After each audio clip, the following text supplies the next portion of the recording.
everyone. Just want to check to make sure this is on. Okay.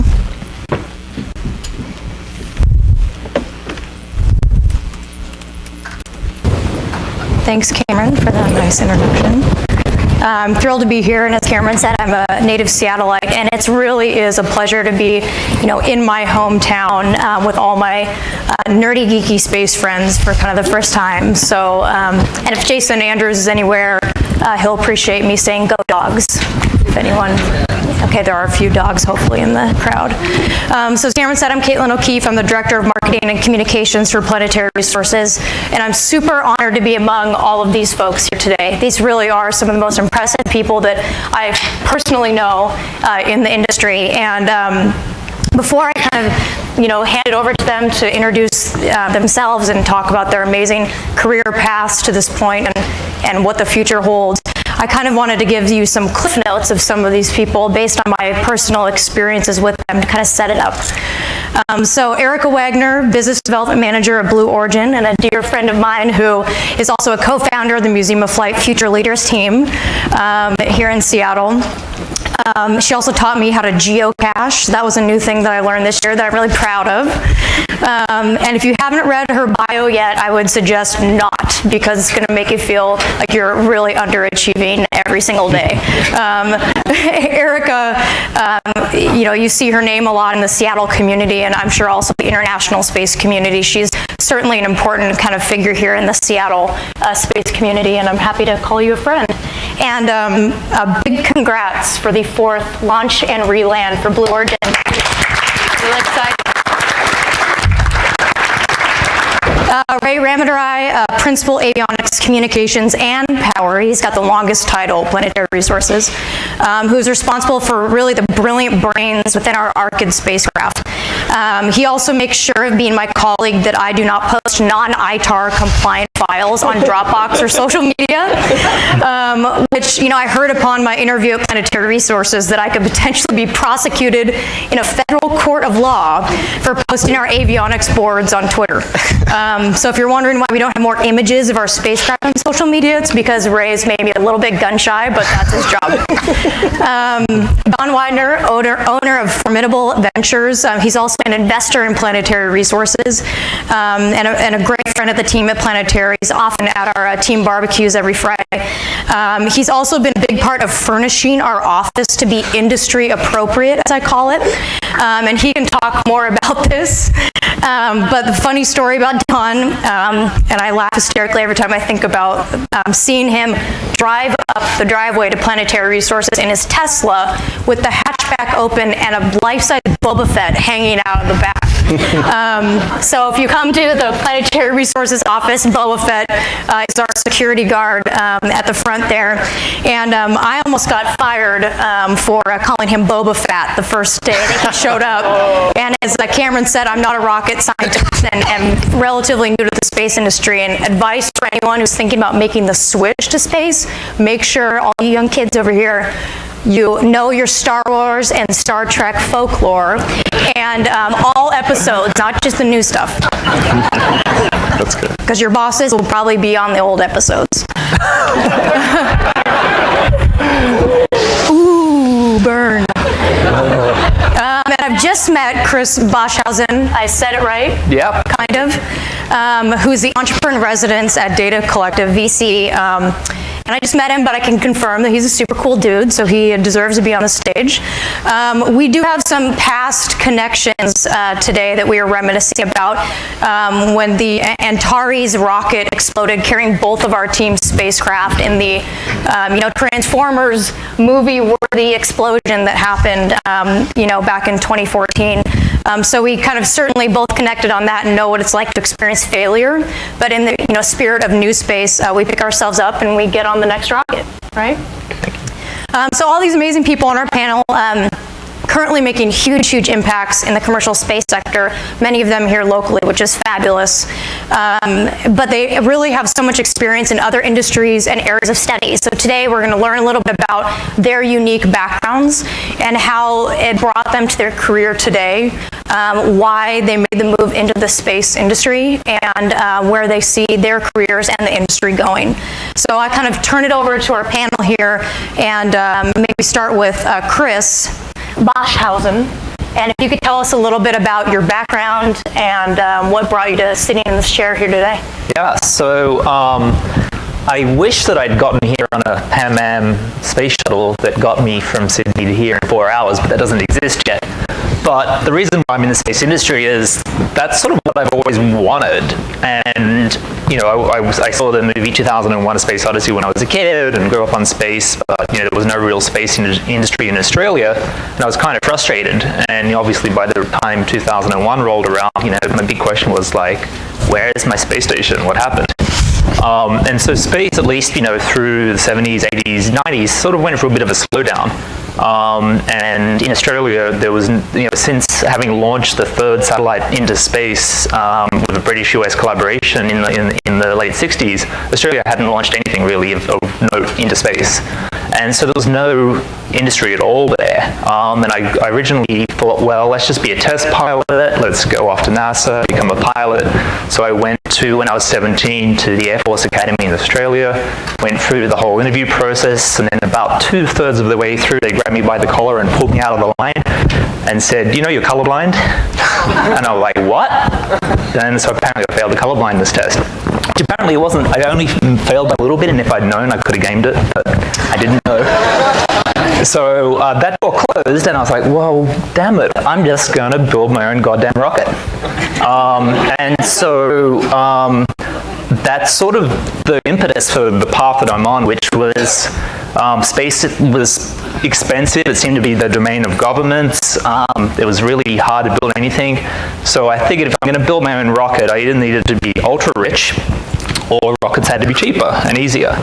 And I was at a conference in 2004 in Vancouver during October, and it was an event that happened in the Mojave Desert. And on a whim, a bunch of 10 of us booked a flight from Vancouver down to LAX, got a rental car and drove into the Mojave, and watched Scale Composites win the SREX prize. And on that day, looking up, seeing this plane, I had this realization that, you know what, space is no longer the domain of governments, and that gave me the confidence to later on move on to help start Planet Labs with my co-founder Will Marshall. This realization that commercial space was now possible and that we could do it. And that's sort of the abridged sort of version of how I got here. Thanks. Ray, would you like to talk a little about yourself? Yeah, sure. So I think there were kind of two things that happened when I was in high school that sort of led to the career path that I ended up on. First, someone gave me a great book by Tracy Kidder by the name of Soul of a New Machine. If you haven't read it, it's spectacular. I strongly recommend it. And then second, the Lunar Planetary Lab at the University of Arizona was doing a crater counting study. And they wanted to get computers, or manual labor, a bunch of high school kids, to come in and circle craters and measure their diameters so that they could do study and analysis and so forth. And so a friend of mine and I got involved with that program, and we thought, this is really boring. Why are we sitting here drawing circles and measuring craters? And instead, we took some images on a brand new scanner the school had, and then wrote some code in Pascal, I know, and then effectively automated that process. In the course of doing that, I got particularly excited about Mars and thinking about space exploration and so forth. And that sort of launched me down that path. But in parallel, I was doing all of this computer work and building machines and the like. And I got very, very lucky because at the time, Hughes, which then became Raytheon, was also looking for interns. So when I got into college, I got a job working on EKB, which was one of the last strategic missile defense programs. And so they took this 19-year-old kid, put him through the clearance program and so forth, and then put him in a lab and said, okay, here's an avionics platform, get it tested, get it ready, this is flight hardware, and it's going to launch in 6 months. Of course, delays happen and so forth, but I got a chance to do that, and at the same time be a part of SETS, which is the Students for Exploration and Development of Space. And when we got the EKV program to the point where it was ready to do our first launch, they invited a set of us to come into a room, and they said, okay, you're going to see some classified stuff and so forth, but this is the launch. You're going to get to watch it. We watched the target go up from Vandenberg. We watched our vehicle go up from Kwajalein. And I remember feeling the tension in the room as the rockets went up and everybody getting excited and hearing, okay, we've acquired telemetry. Okay, the cryo system is running. Okay, we've got images, so on and so forth. And then eventually, this ground-based telescope shows us this bright flash as the two vehicles intercept. And I thought, oh my God, I'm hooked, right? There's nothing past that. And so I graduated from school, and then the other passion came back, and I got an opportunity to go and work at Intel. And at the time, the CPU wars were very strong. It was, how fast can you get to the highest possible frequency from a processor standpoint? So we worked on everything from the original Pentium 4 all the way through the Core i7 and so forth. And I actually started out as a test engineer doing testing, transitioned to being a designer, and then finally an architect, where we got to make that transition from what is the fastest thing we can make that draws the most power to something where it's now a ratio. It's about how efficient is it, how many watts per MIP, what's the least amount of power we can get for the same capability. And that was tremendously exciting because it represented a real change that I saw happening both in that industry and in the space industry. So we went on and did that for a little while, and then I saw a note that an old friend from SEDS had left JPL and was going to Seattle, and so I sent him a note and said, Chris, what are you doing? And we got to chatting, and eventually I decided to make a bit of a career switch back to the other side, to that other passion, and ended up at Planetary Resources, where we had this great chance to come up with a really new way to do spacecraft avionics and power and comm systems, and to actually try something that was very different than what had been done traditionally in the aerospace world. And so I tried to bring as many of sort of the concepts and practices from industry that I'd been exposed to and apply them to the aerospace world and to small spacecraft. And so that's where we are today, and it's been an unbelievable journey. I've really, really enjoyed it. Thanks, Ray. Erika? So I don't remember a time when I wasn't a space geek. By the time I was in kindergarten, my parents could have told you I wanted to be an astronaut when I grew up, and I just never grew out of it. And I was lucky enough when I was in high school. I thought I was going to go down a path of being a scientist. And I was lucky enough in high school to get invited to a Society for Women Engineers event at Georgia Tech, where I saw that for people who loved science but really wanted to get things done, loved being hands-on, loved that problem-solving aspect, that engineering would be a great career path. So I hopped in with both feet and spent a lot of years in school. But I got a chance to do 2 internships in my summers in college, one at Boeing and one at Lockheed Martin, both working at NASA facilities. And I found myself at the end of the summer feeling beat down. Feeling like this wasn't the industry I had been dreaming about since I was a little kid, or certainly it wasn't the role that I wanted in that industry. I felt like a very small cog in a very, very big machine. So I started looking at ways I could get involved and be sort of have a more strategic voice, but also a more detailed voice in what was going on. And I had a chance right around that time to go spend a summer at the International Space University. And I was at their summer studies program over in Europe, and I met people who were coming from all over the world and thinking about space in very different ways. And at the time, I also got a chance to meet the folks that were behind the X Prize Foundation and the Ansari X Prize. And I ended up at the same launch as Chris down in the Mojave Desert in the summer or fall of 2004. And I looked around me at that launch, and I realized that over on one side was Scott Crossfield, who had flown in X-15, and here's the head of NASA and the head of the FAA and the members of the Apollo astronaut families, and they looked like kids in a candy store. So I'm thinking to myself, well, you guys have seen everything that's gone on in the industry from the last 20, 30 years, and you think this is new. You think this is interesting. There must be something new happening here. And I decided that was the tidal wave I was going to grab a hold of. And I spent the next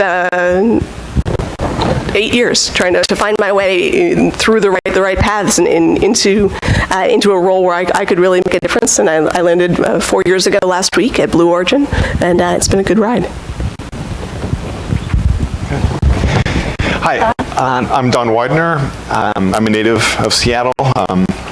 I left after school and I was out of state for 20 years and went all up and down the West Coast. I lived in Mexico City and I lived in Malaysia, but I ended up back in Seattle, and I'm glad to be here again. I have a tech background, Intel, Hitachi, IBM, but I always wanted to do my own thing. I felt like the small cog in a big deal as well, and so I taught myself how to invest, and ended up doing well enough to quit my job and work for no one. So that was great, and my angle into space happened same as Erika and Chris with X Prize. 2004, I didn't get to go live, unfortunately, but 2004 I was working in a bank, and I saw what was going on with Peter Diamandis and the X Prize and Scaled Composites and Burt Rutan, and I just thought, I am in the wrong business. Again, kind of like Chris said, the X Prize made me realize, space could be a business, finally. Finally, by 2010, I was able to meet Peter. He introduced me to Singularity University, which I highly recommend. Peter then introduced me to Planetary Resources, and I was hooked. I was seeing what they were doing. I was so excited about the team they'd assembled, the mission they had, and the investors they had as well, who had far deeper pockets than me, but I figured they're not going to let it go under, so I might as well sneak in myself. Couldn't be happier. And after Planetary, I actually got into Space Angels Network as well, which has just been fantastic. They actually brought me to the Mojave for the 10-year anniversary of the X Prize. So I got to sit across from Richard Branson and all these guys and sort of relive the moment a little bit. Awesome. It's interesting to hear a common theme of kind of the X Prize, the moment that really grabbed you into the industry. I don't know if any of you want to talk a little bit more about that, like why, you talked about your specific experiences with that moment, but how did it make you see that this was, as you said, a tidal wave? How did that prize really encapsulate that there was a movement happening? Well, I think the numbers are interesting. The Ansari X Prize was a $10 million prize purse. The teams that were competing for it spent over $100 million trying to win it. Paul Allen spent over $26 million to get Spaceship One off the ground. So someone can't do math, or else there's something bigger afoot, right? 26 teams from 7 different countries were in this competition with designs that ranged from aircraft lifted rockets to vertical takeoff and landing to hot air balloons. It was really the full spectrum of approaches, and you don't often get to see the birth of an industry all in one place. And you look back at the history of the automotive industry, and we had so many different kinds of cars in the early part of the century. You had electric vehicles and diesel vehicles and gas-powered vehicles, to see all of that foment happening and all of that chaos converging to one moment and one point in time is a really is a special time, and I think that's what I was saying. Yeah, I feel like even though, seeing Jonathan's presentation just before this, which was really about the human-machine evolution and how far we've come, at the end of the day, we're still a very primitive species and very superstitious. And I think that, for me, what the X Prize was empirical proof. And that actually works for humans. And before that event, everyone thought it was crazy. And no one really believed that there could be one. And there's a little anecdote that Peter likes to tell about his attempt to get the prize funded. He ended up taking out an insurance policy that no one would win the prize. And one of the incumbent companies in the space industry did the due diligence for the insurance company and said there is no chance this will be one. This is a safe premium. So Peter was able to secure an insurance policy that in the event in the loss of someone winning the prize, they could be paid out. And then later on, that policy wasn't executed because an Ansari came along and actually sponsored the prize. But it was only possible because people didn't think it would work. And when it happened, it clicks as that little aha moment. And I took that as a formula for everything I've done since. And so when we were raising money for Planet Labs, or when I was trying to get PhoneSat approved for launch, the PhoneSat was a project I did at NASA Ames where we took an Android phone and put it in the CubeSat, and that was it. That was a satellite. We did it with evidence, physical evidence, and you build it and you show people, they believe it, they give you money, you launch it, you get photos, you show people the photos, customers sign up, they buy them. And so to this day, I still think it was the fact that Peter Diamandis was able to cook up a situation where he and Bert Rihan and the others could provide empirical evidence that commercial space could happen. And now you see, look at the opposition Elon has faced trying to build SpaceX and build commercial launch of government. It's the same problem, and he succeeded by doing it and showing the evidence. Maybe we'll translate this into, Don, now present day, you are an investor in our company, Planetary Resources, and you talk about your involvement in the Space Angels Network. Obviously this moment kind of encaptured kind of a catalyst with the X Prize. But now, as an active investor in the industry, what type of deals are you looking for? What are you looking for in a company that's getting you to, invest your money, in a company like ours? That's a great question. I'm involved in a lot of different angel investment groups and things like that, and I also study the stock market. But I've seen enough apps and the next Google or the Uber of blank, and when I study those are all, I consider those individual deals because they're only going to work if you have the best team and the best product and the best timing and the right financing and the whole thing. But it's funny, I don't think of the space industry as having deals yet. I still think of it as one big deal that has so many opportunities, and so I'm actually trying to connect with every space company I can because I'm learning along the way too. It's all every time I sit down with a founder of a new company or just a guy with a great idea, I'm learning, and it's helping me be better at what I'm doing, and hopefully I can share something with them as well. So I love seeing it all.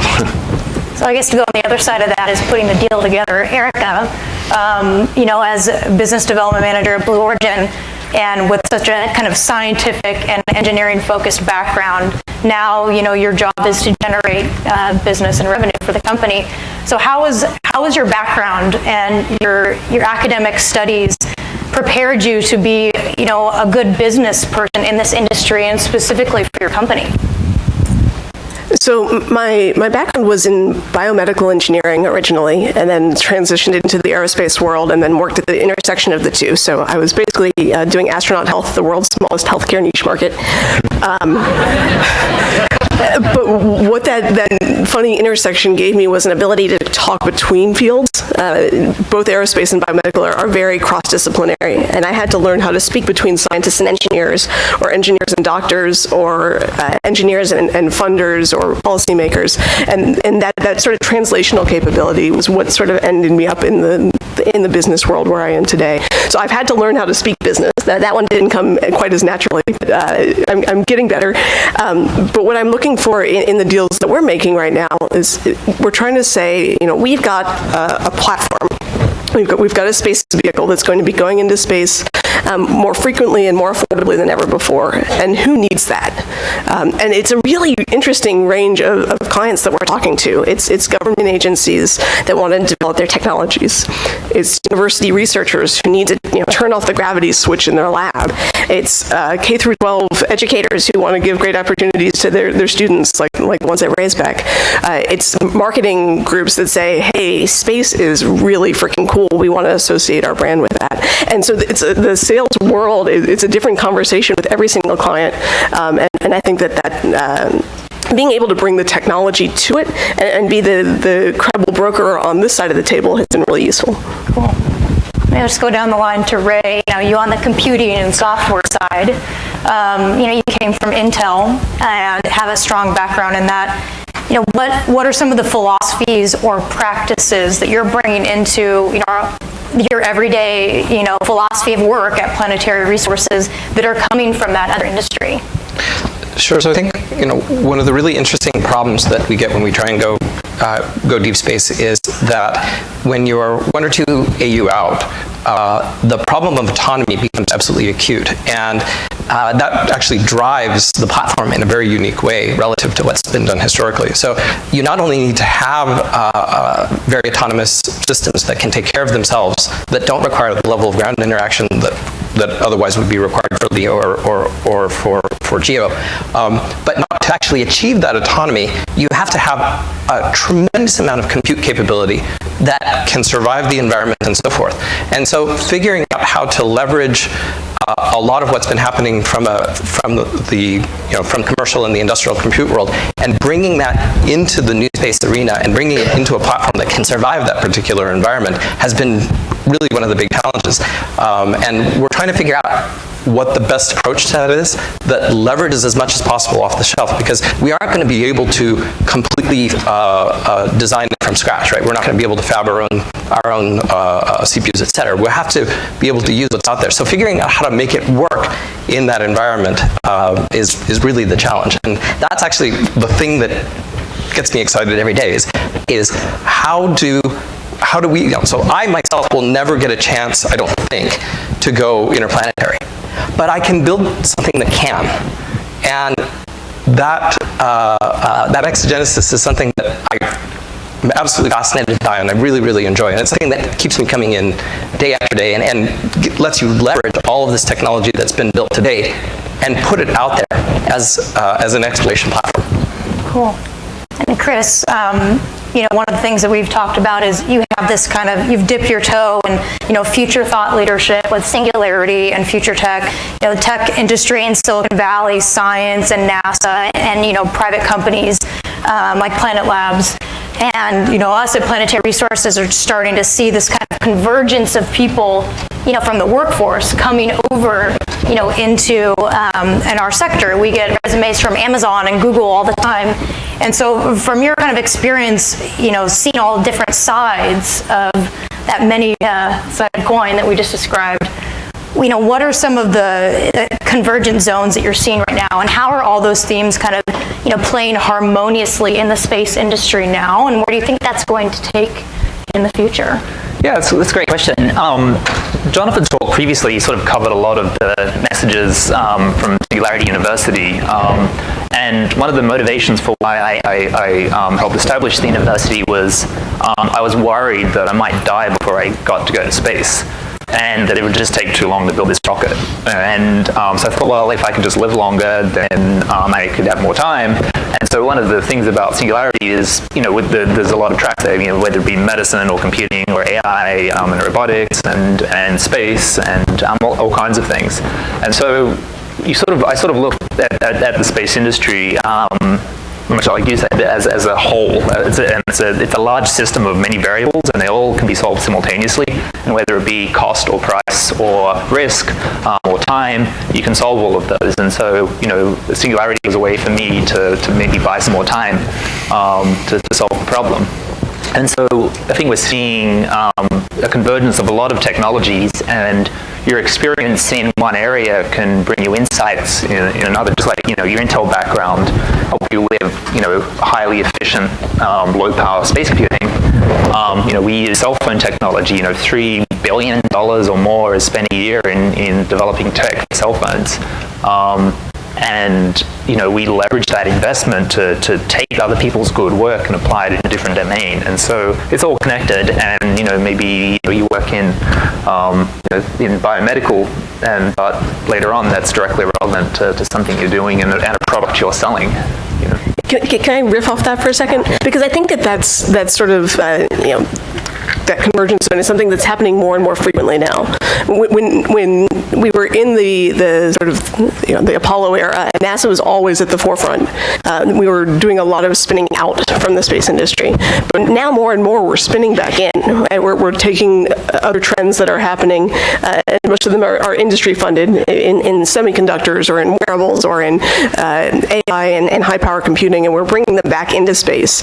And one of the interesting questions for me is, as space becomes more of a conversion zone now, how do other people use space? Right? And then it starts to spin back out. So we're sort of in this this constant back and forth, and I'm looking forward to that next expansion.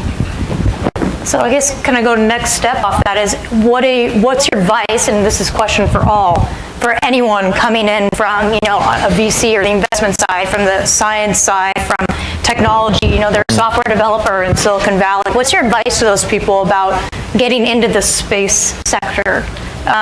Because me personally, as a marketer, when starting my career in space, it was very intimidating, and it was hard to see where I might fit in. And there's traditionally been kind of a high barrier of entry to get into our industry, but now we as you said, we're spinning out, and it's kind of absorbing these other industries around us. So, what is your advice to the Silicon Valley software developer who might want to make a switch?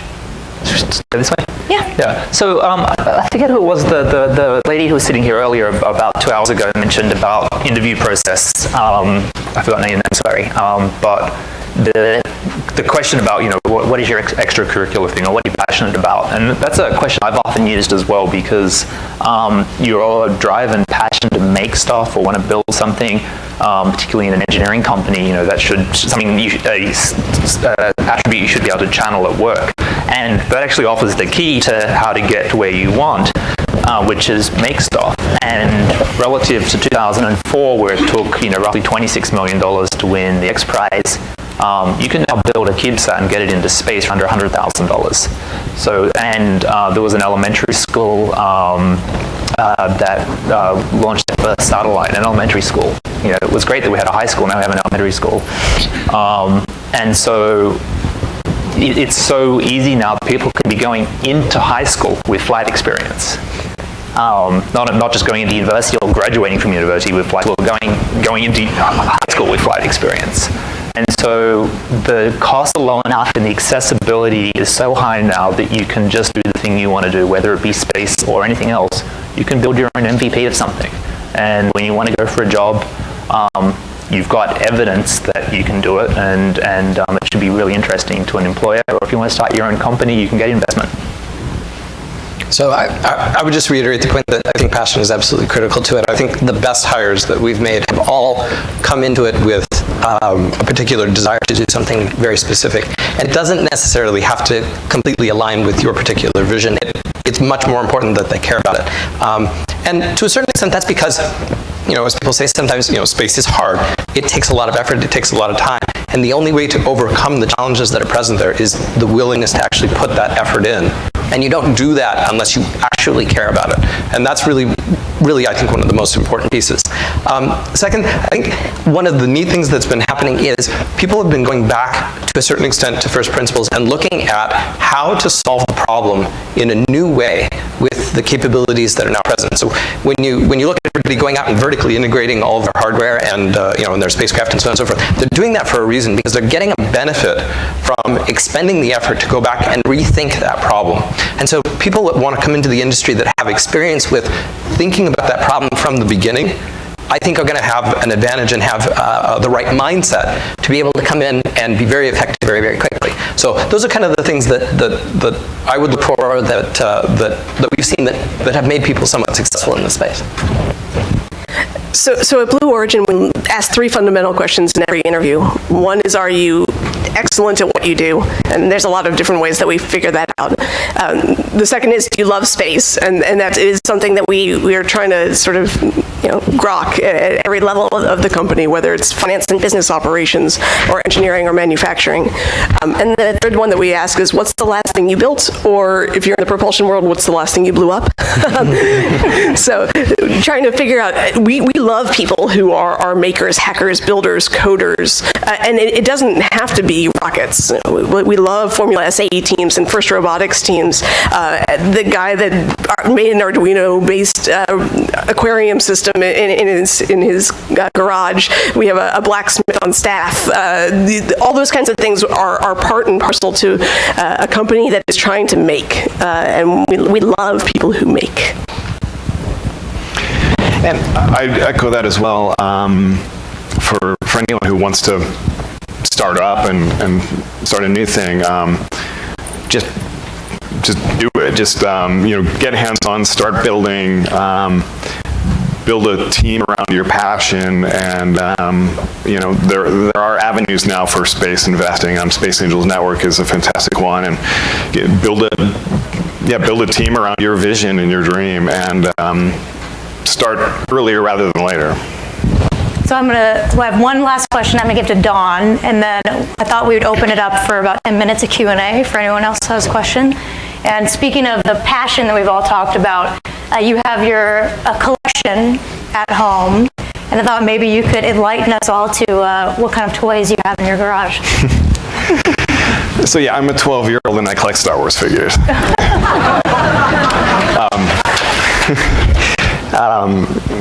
But it's great. It's half nerdy for sure, but I've honestly studied the Star Wars collecting business as in a significant way. I've been collecting for 10 years.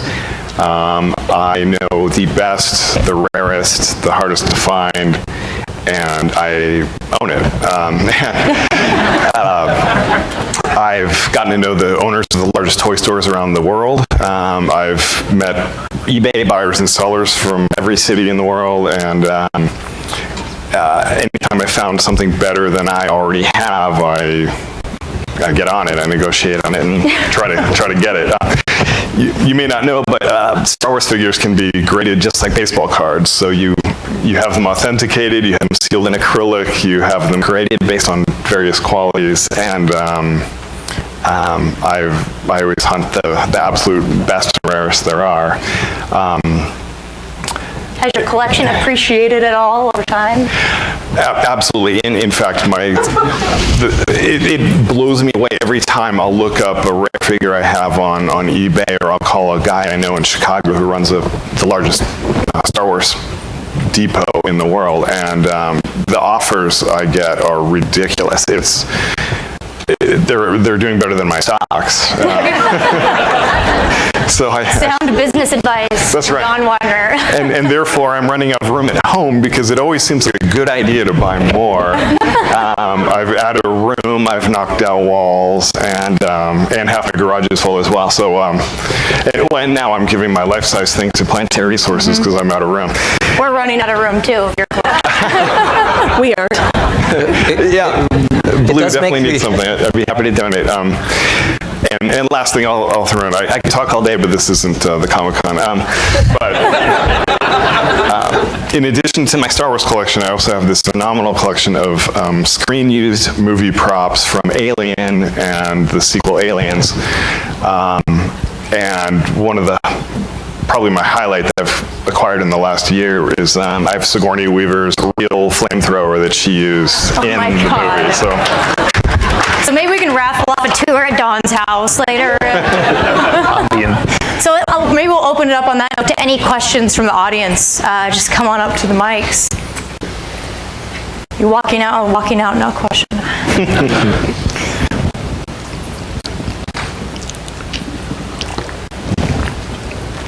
All right. Say that it's the topic. This is your career in space. So is it possible to approach, I guess, as somebody who's maybe thinking of starting at some company or working for a startup, is it possible to approach investors for money for a project? So say that I want to launch one CubeSat for cheap to do one task. So it's not necessarily business, but it's a cool thing to do, and I don't have money, so is that a weird thing to do, or? It's a great place for Kickstarter. Yeah. And I don't mean that facetiously, but Kickstarter, Experiment.com, Indiegogo, any of the crowdfunding, the number of things that are coming across that transom that are related to space is stunning. And a lot of them are having great success. There are also SBIRs that you can go out and write a proposal as a small company or an individual and raise enough money to go do some of these projects. There are grants. Talk to people. I mean, it all depends on what you're going to get back from it, right? If the result is a great experiment or an experience or a paper, you'll find someone with the right mindset that's willing to make that exchange. Thanks. Ted Fest. Hi, I'm Mark Latham. I'm from Arizona State University with SEDS, Ooh. as well as the NewSpace initiative out there. And I started out floundering through school. I had no idea what I wanted to do. I'm on my 7th year in undergraduate, so just Dan feel Wilder that over here. crushing day. The crazy thing is, though, I found a passion and love in astrophotography. So you'll see me running around taking pictures. I'd much rather take pictures of things that aren't moving, like the sky. Oh, it sort of moves. So I have a crazy passion for that, which encouraged me to go into systems design at ASU. I have a passion for that, but it is so obvious that I'm a right-brained person instead of a left-brained person. All of you are charismatic. You've gone through your life, you've been successful, you saw opportunities. What if I'm just flowing left and right between these two different mentalities that I'm honestly having trouble reconciling on how they fit? And so is this the right time to, force my way into a unique new job that I make for myself? Or what's your advice when it comes to that difference between left and right? Maybe we all have answers, but there's this great saying, like, someone like a new musician pops on the scene, he gets a #1 song, they seem like an overnight success, but most overnight successes are 10 years in the making, right? And it took me at least 10 years of complete futzing about to figure anything out between basically undergraduate and ending up in Silicon Valley. And it was mostly purely just by meeting people at conferences, getting friends, and having dialogues that helped hone those ideas. But I deleted 30 things off my LinkedIn last week that frankly were all embarrassing mistakes that were, 5 failed companies during undergraduate, which I'm like, well, I've done something good now. I can actually take those off finally. They're not my main credentials anymore. It's like anyone watches the TV show Silicon Valley. It's like, I have my Aviato, and so don't feel bad about it. It's actually pretty natural. And I only went to grad school, just so that I could actually buy another 4 years to figure it out. I got kind of lucky. And I met the right people at the right time, and you're doing the right thing just being here. And, you might find someone that you hit it off with that helps balance you and helps you be successful. I think the only thing I would say is just you don't have to necessarily make a choice between the right and the left, right? The combination of the two is what gives that success, because you need the creativity and then you need the practical to be able to determine what pieces of that you take. So I wouldn't want you to decide one way or the other, and find a way to balance them. Can you talk to my professors about that? Thank you so much. Hello, I'm a student at UW. I just graduated in a major in creative writing, and I'll be starting an MS this fall. So my question is that I've essentially pivoted from a BA to an MS in pursuit of going to space somehow, or being involved actually in the new space industry. Now I understand that there's another panel which will talk about the new space industry all over the world, but the new space industry is biggest and at its most vital on the west coast of the United States. So what advice would you give to a person who is not an American citizen and is therefore limited by arms trading regulations from participating in any way or form in this industry? Especially to Chris, because you're Australian. Right. I get this question a lot, particularly when I go back to Australia. It blows people's minds that I worked at NASA, and they're like, wow. They go to nasa.gov and they go to jobs and they click apply, and the very first question on a single page by itself is tick, I certify that I'm a US citizen, right? So the truth was I was a contractor at NASA. And you can work for any company, and you can get licensed. If you want to work on propulsion systems, you can get a DSP-5 or an export license for you to be able to work on that stuff.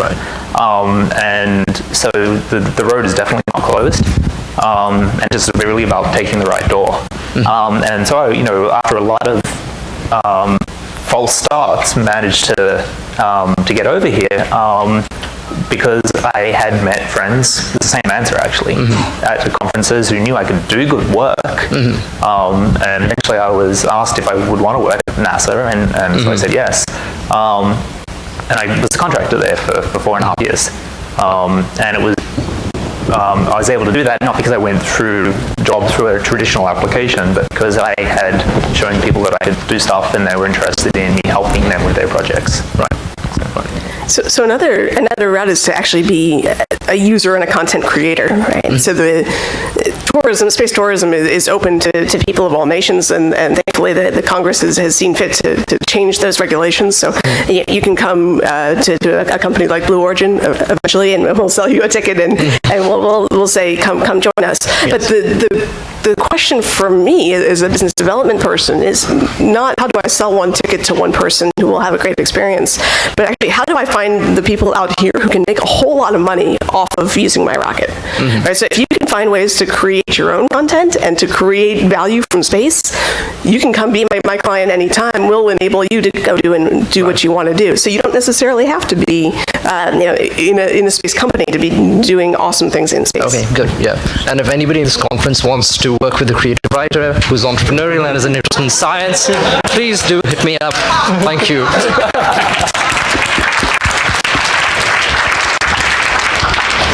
Alice Hoffman, Program Manager for Enterprise and Space from the National Space Society.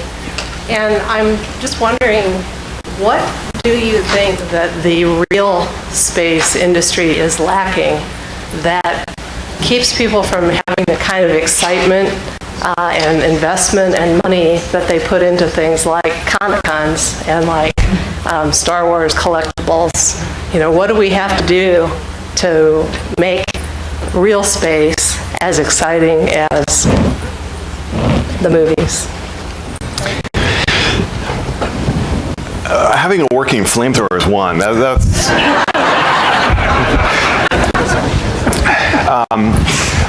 It's funny, whenever I talk to my peers who are investors, I go down the list of what I invest in, autonomous vehicles, solar power, robotics, and then I say space, and they're like, you mean space? They don't even register it yet.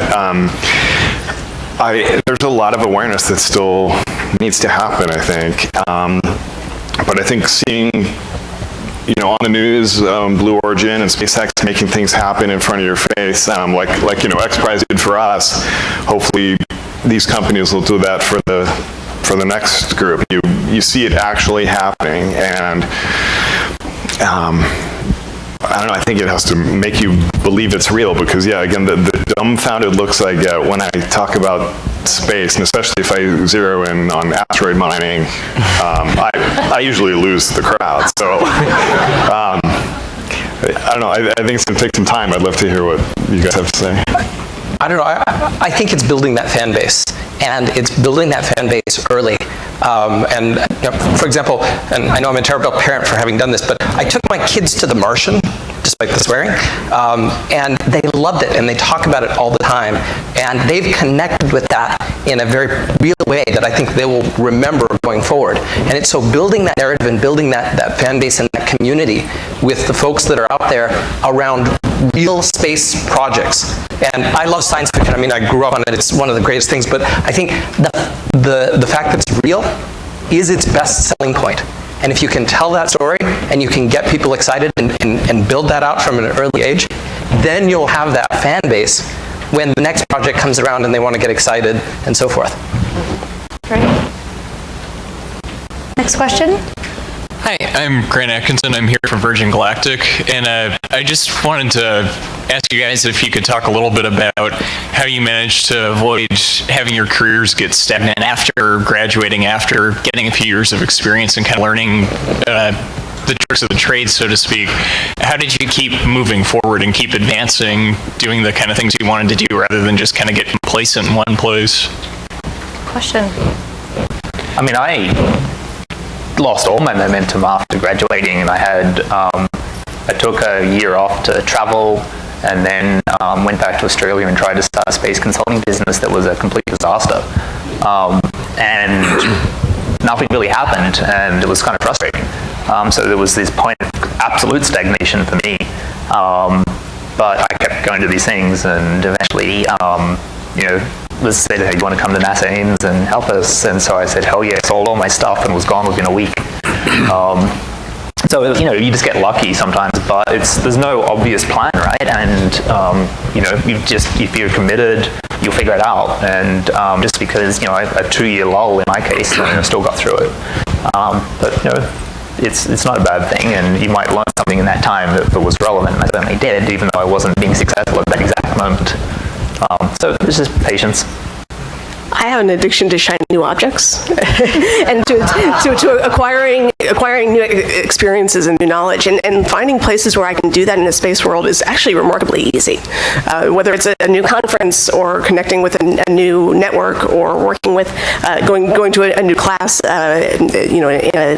in a training course or something like that, or finding opportunities within your own company to learn and grow. Especially in a company as small as Virgin or as small as Blue Origin, there's always new touch points. You're never that stuck at being the single point in a single widget maker. There's so many more things going on around you, and you have an opportunity to keep reaching out and grabbing them. So don't hesitate to reach out and grab for something shiny. I'll add one more quick thing too. Yeah, just having the anti-stagnation mindset has always worked for me. I worked for Intel. It was probably the best company I've ever worked for. But after 5 years, I thought, I've used them for everything that they're gonna do for me. So I'm gonna move on. And I bounced around and learned different angles of different ways of doing things, and kept it interesting by always moving. The biggest mistake I see a lot of people do is wait for the promotion that's going to make you excited again or something, because that often doesn't happen. You have to find your own way. Take the opportunity where you see it. If the opportunity is there, take it. Yeah, thank you. Thank you very much. Yeah, I'm Bruce Pittman from NASA Ames. I remember years ago I was at a conference at Disney World, amazingly enough, and we had Jim Cameron on the panel, and this is right before we invited him off of the NASA Advisory Council. And he said something interesting too. He said, NASA, I've got two pieces of advice for you. He said, one, you need to tell your story better, and then two, he said, and you need a better story to tell. So I think we've got a better story to tell now, but how do we tell our story better? What aren't we doing in this, because there are some really cool things going on, and we've got the videos and everything, but again, we're not connecting in some way. I was just wondering if you guys had any advice on how we could establish that connection. Live streams of your launches is a huge step, and congratulations. But I found, because in the space industry, we tend to want to be stealth for a while. There's a lot of risk. It's embarrassing to make mistakes. So you kind of want to get everything sorted out. And I found at Planet, that attitude actually stuck around. Once we had been secret for 2 years and then announced we were doing it, we still had built a culture of secrecy. And it's taken a long time to retrain the company that it's okay to share and talk about what we do. And for a long time, we had new employees saying, can I tell my mum what I do? And I'm like, what are you talking about? Yes, of course. But we had built this culture of we're a stealth startup, things might go bad, we don't want to, ruin everything from the get-go. And you guys took a big step with, doing the live feed, and, it went well. But I think more of that, because, as you said, I think, people can connect to that and relate to it. And so just being exposed, I guess, and taking a risk of showing your mistakes in public. I think accessibility is a really key element. I think one of the things that I've seen kids really connect well with is going out to rocket launches, for example, which are inherently unsafe in certain ways, but just that mere fact is so much fun for them to go and experience it and so forth, and making not just I don't say like a dry video or something, but actually creating an experience is what they will remember and what they will connect with. And sometimes that's tricky. It's not even always necessarily easy or broadly accessible. But when that exists, I didn't get to go to the Ansari X Prize, but the experience that these guys described, I know that feeling, and that's the thing you remember, when you can get that connection through an experience because it's accessible. And it's not about our stories, it's actually about their stories, right? It's about the stories of the users, the ones who are experiencing it, it's not necessarily about the story of the building of the rocket. It's about the story of what the rocket enables for each one of those audience members out there. And I think we're just getting to the point where we can share that with an investor and say, here's where you make money. Here's where gravity affects your bottom line. Here's, for a student, here's where you get to put your hardware on the rocket. And for an artist, here's where you can come and be a part of our world. So I want to hear those stories as much as I want to hear our own. Great, thank you. Thank you. We are at time right now. Maybe one quick question, and then I think we have a special announcement. Well, we'll make a special announcement afterwards. It's going to be extra special now. Yes, we do. Go ahead. So we heard advice for, I think, a little bit of a younger person going into the NewSpace career. Anything that you would add for someone, such as myself, a little further along in their career who wants to make the shift? That's a good answer. That's it. Well, there you are. So I was going to say, I think a lot of this still applies, and I'm currently learning songwriting. If I were to apply for one of these jobs earlier, I mean, what's my thing I do? What was the last thing I built? Well, it would be a 5-minute song, right? I've never done that before. It's kind of fun. I'm 38 years old. I wrote a song, and I'm like, I could do that. And so same for you or anyone else. I don't think it's ever too late to learn a new skill, and I'm really surprised about how just seeing that my brain could do that and that my neural plasticity is still there is kind of exciting. So I think the advice is actually the same, and if you want to get into something, start dabbling in it. The first couple of things you might make might not work. I can guarantee you my first couple of songs are really bad, and I will never, ever play them to anybody. Please. So I think actually that is a perfect segue into our special announcement. So it's like we planted you to say that. Ophir, would you like to come up and, I don't know if Doug King's in the room. Doug? Going to round out our session with a cool announcement. Hey, thank you, Caitlin. I'm Doug King from the Museum of Flight. You've heard us advertise a couple times today, and a lot of you are going to join us Thursday night. I spent most of today talking about Meyerson about how much I want that rocket that he's flown 4 times, but now I just want to say, Don, can we have the Star Wars stuff on display? Really cool. I'd love to. This question you just asked is really relevant. I'm old enough to have worked in Silicon Valley in the late 1970s. I hate to admit that, but I was in rooms with people like this who were talking about something called a personal computer. And the people that I worked for at Hewlett-Packard, or the people across the street at IBM, if you asked them about it, would say, just like the folks you talk about that say, are you kidding about space? They'd say, why in the world would you want a computer in your home? This is the closest thing I've seen since to what's about to happen. And so for people who are in the field, I guess the thing that convinced me most was when Chris Lewicki and Peter Diamandis stood at the Museum of Flight and announced Planetary Resources. One of the 150 reporters that were there that day asked, are you hiring? And Chris said, no, he had 8 people at the time, by the way. He said, no, we're not hiring, but we want to hear from people who want to change the world. And they got 2,000 resumes from young people around the world who want to change the world. That convinced me there's something real out there. We've talked several times about the students from Racebeck Aviation High School. By the way, did anybody say this morning that this is ranked by U.S. News and World Report the #1 high school in the state this year? Congratulations.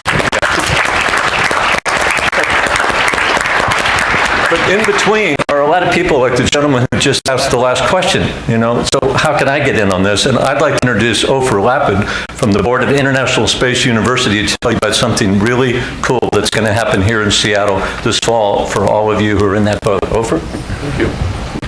So in order to succeed in space, first and foremost, you have to get proper education.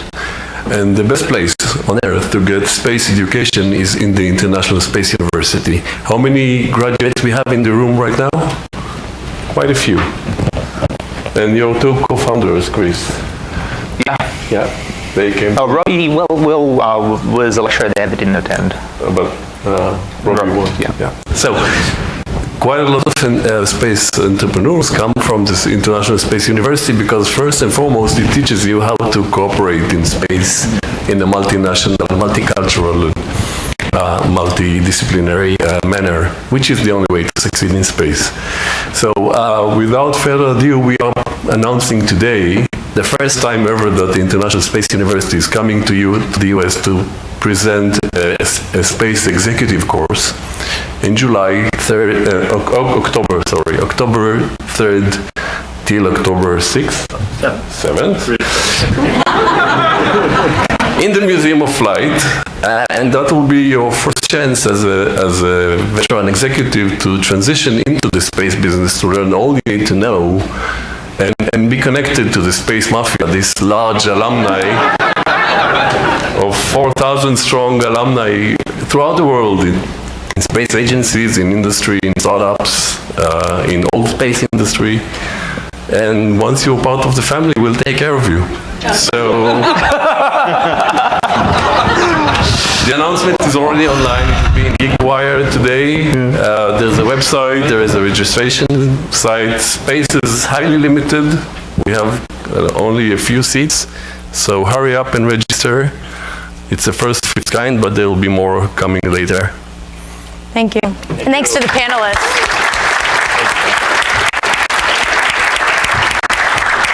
We really want to thank the International Space University. This is a huge honor for the Seattle area, but it's also open to anybody else. There will be boarding available.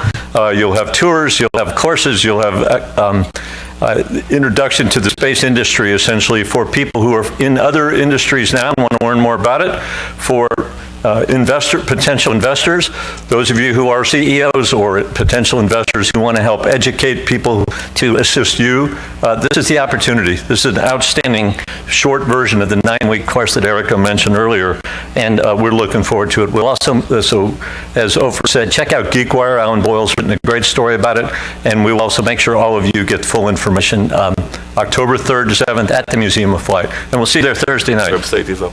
All right, thank you. Big round of applause for the panelists today.